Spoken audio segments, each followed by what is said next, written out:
Just one point. I think the only difference we have in this context is, I think that patients normally, generally lose their response before progressing, and so that's the issue.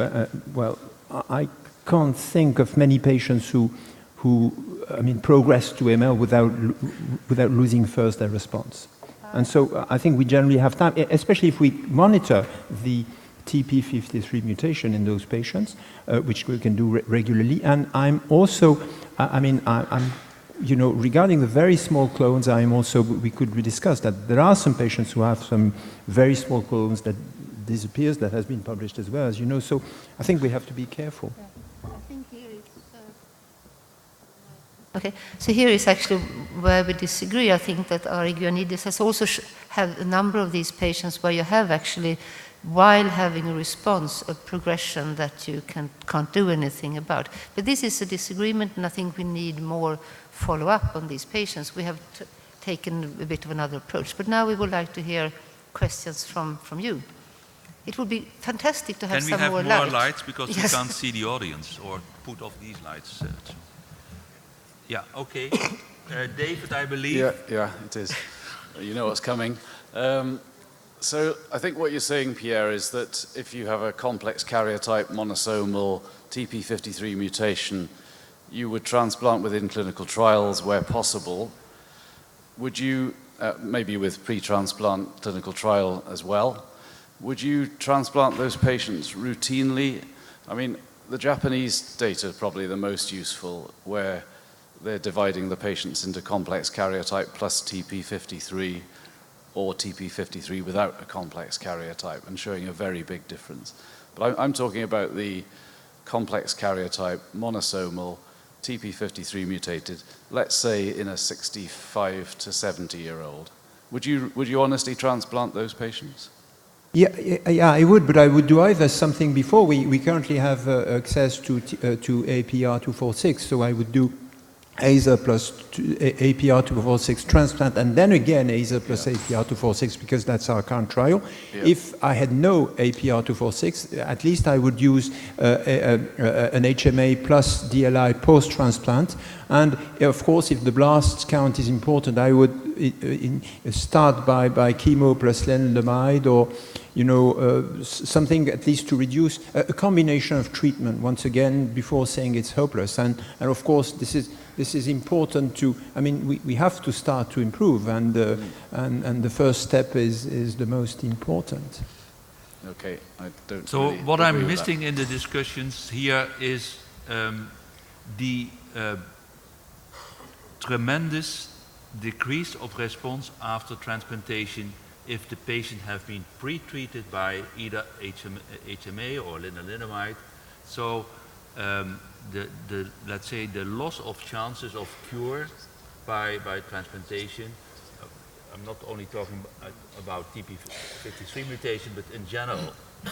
And also the second issue is, and you mentioned that, Eva, is that if patients have less than 5% marrow blast, or Pierre mentioned this, less than 5% marrow blast, the outcome of these patients is far above 50%. So I'm not sure whether this also counts for TP53 mutated patients, probably not, but there are not many data about that. So what is your response to that? So, practically, if you really have a very upfront, aggressive transplant thinking, and you start at diagnosis to search for a donor, if you don't have the haplo by default concept, which we don't have, I think that before you have a donor there and everything is set for a transplant, you have time for 2 or 3 months of treatment. So we use actually these. We kick off the donor search and the anti-MDS treatment simultaneously. I don't think you lose anything by that. And I do think that we know from AML it's good to reduce the clones. What we are more and more using now in the prospective 14B study that we have, the concept is on a poster downstairs or next door, and that is that we are really going with molecular MRD on these patients, and we really aim for reducing the molecular MRD before transplant, but also checking it very, very regularly after transplant to be able to react. So I think that I don't think you should delay transplant because you want to give HMA, but I think you can do it simultaneously. But I don't agree with this, Ben. You look at the data from Nicholas Schroeder, you see that 30% of the patients, if you treat them with up to 4 cycles of azacitidine anti-transplantation, are not coming to the transplantation anymore, and mainly due to progression of the therapy or to causes like infections or other other problems. The patient is not achieving remission, so whenever you can, you should go early in the transplantation in this patient. This is our opinion in Düsseldorf, but I think that there are arguments from that study. Whenever you can, you should not do anything cytotoxic to the patient previously. But I think that if you go ahead with the ordinary, leave out the P53s, but if you go ahead to transplant an ordinary high risk, monosomy 7, ESH2, ranks 1, and if you don't do anything, you let them go in with high-risk disease, I think that the relapse rate is horrible. That goes like 30–40%, which I think you could reduce with other concepts like pre-treatment. So here that has never been shown. That has never been proven. No, but this is, for example, This is just an assumption, and we have this similar discussions in acute myeloid leukemia. So patients are transplanted after 3 or 4 consolidation courses, while they have been in remission for 3 to 4 months, have been treated, relapsed, many of them. So we have the similar discussion there. Yep. It has never been proven that the consolidation courses, or here we have more or less a similar situation in a stable, most MDS patients have stable disease, let's assume that, more or less stable in terms of months. And then, so there is no reason to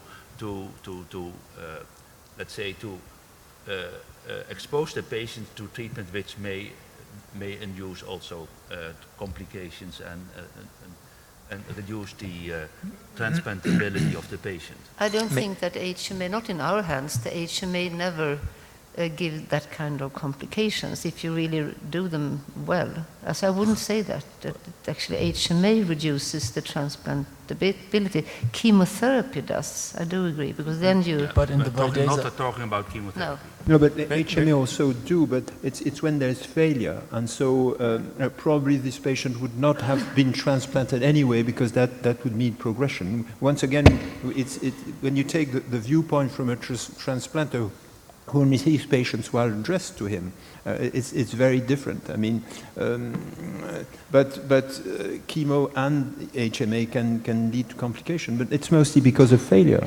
Okay, there is interference. I would like to switch the discussion a little bit to Speak more in the mic. I would like to switch the discussion a little bit more to the lower risk / CCAS debate, because I think in the high risk you agree altogether. I mean, almost. You know, almost. And so it's not so enlightening. But in the CCAS, with a couple of mutations, I think it becomes, this is very unclear, because both of you showed the data. And I think if a person with 3 mutations may not progress, and with 80,000 platelets, this is the only symptom, say, patient comes in asymptomatic, was said to have ITP, gets a bone marrow. I happened to see a patient like this 2 days ago, gets a bone marrow and has 3 mutations. And then you say, oh, well, you know, you have less than 5% blasts, both in histopathology, both in cytology, and you have these 3 mutations, you are 55. Am I going to go to transplant? And I think this is the most difficult question here, not so much the high risk. And if you have somebody where you can say, well, usually, you know, with the type of mutations you have, maybe you have an SRSF2 and a TET2, so you might develop CMML, you know, kind of disease in the future or something. And some might want to follow up and say, okay, we'll see, maybe this holds for 2 or 3 years, and you might you know, this might change a lot of things in your life with your kids, etc., etc., etc. And others would go ahead and say, well, I think, you know, you're transplant. And I think we, you know, this is kind of the more difficult discussion, I think, and I was very eager to hear also the other panelists, what they think. How do you do that in Spain? How do you do that in the Netherlands? And what? Could I just comment? I think you agree. I mean, I also said this is not easy, and particularly since we lost a good donor. But the patient wasn't stable. So the patient had a really decrease in platelets from 150, I think, to 60. So during 1 year of observation, she really showed that she had an unstable disease. And then we have actually data from the EU MDS register that confers a risk to the patient. So that, I mean, but you were looking for a year. I mean, there was an observation time of 1 year. Yes. So you were not kind of rushing into transplant straight away. So I think this is an important observation, and I think it does help in you know, are we going to rush those patients, or are we going to say, well, let's look a little bit how your mutations actually impact you, and how will they impact your peripheral blood counts? And what happens if she had remained stable? Would you have waited for another year, even with a 12 out of 12 donor? You know, this is. Yeah, that's a very good. I think that if she had remained totally stable within the first year, when nothing happened to her blood counts, I think I would have been more cool, I think, and waited. But on the other hand, patients also have their view. Yeah, absolutely. But once again, I'm sorry to say we're speaking of long-term survival, and the problem is that transplant-related mortality is short-term survival. And well, you may have in selected centers low figures, but what I'm taking from the EBMT, I mean, those are figures based on more than 1,000 patients. Yeah, but these patients have been transplanted, as you mentioned yourself, let's say decades before. So not decades, perhaps also, 1 decade. In these large studies, there are patients transplanted before in the previous century, that's for sure. And so we have improved. You have seen that by the Danish centers. They are not the only ones who have shown that there is a real improvement by the new conditioning regimens, which are less toxic. You can give it even on outpatient basis, as many centers have reported that already. So that means that it's really less toxic. And Eva has shown that in the Karolinska Institute, it's around 10%. No, but it's one center. We're dealing with the community, and I'd like to say also that 52. I mean, only 15% also of the MDS are aged less than 52. So the vast majority, we're dealing with patients who are between 60 and 70, or sometimes even 70. The patient characteristics are very, including age and let's say general condition, are very important. But we are talking about patients. So it's and of course there is a great difference between someone who is 80 years with 10 comorbidities than the patient which was presented by Eva. That's exactly the point. We are talking about an asymptomatic patient with 4 mutations, with just thrombocytopenia or just neutropenia. In that case, you would say the comorbidity index would be 0, and you would say, well, you know, if anybody does well on transplantation, it's going to be this patient.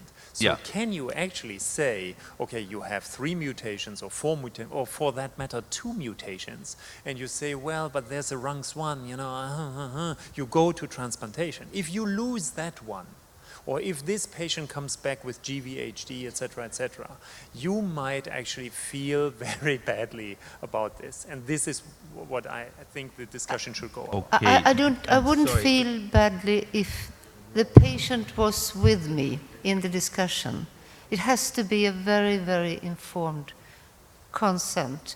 But I think also that you can't inform patients based on EBMT articles. You have to base it on your center. Hopefully that is a big center then, so that you can't just read a paper. You must say, how well are we doing over the years? And that is important, the more based approach.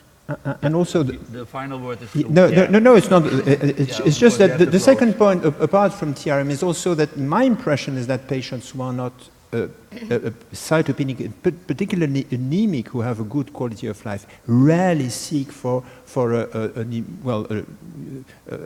treatment like transplant.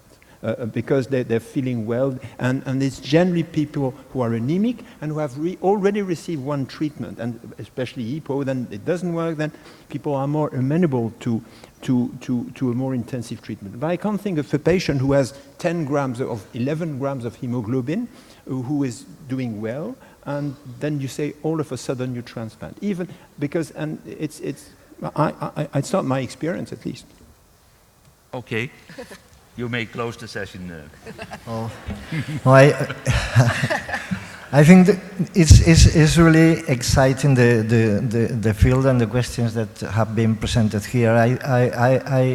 My last word is that I think that we should be cautious in managing the information coming from clonal hematopoiesis in let's say, people who has not a clear hematological malignancy, a clear myeloid malignancy, until we have more data, not only in the evolution, because we are only talking with just one published series on CCUS, but we also would like to know in this kind of patients, we accept that they are different from normal population and they have not other diseases, that we should in these patients know what are the results of the alternative, or the different alternatives we have, for instance, in MDS.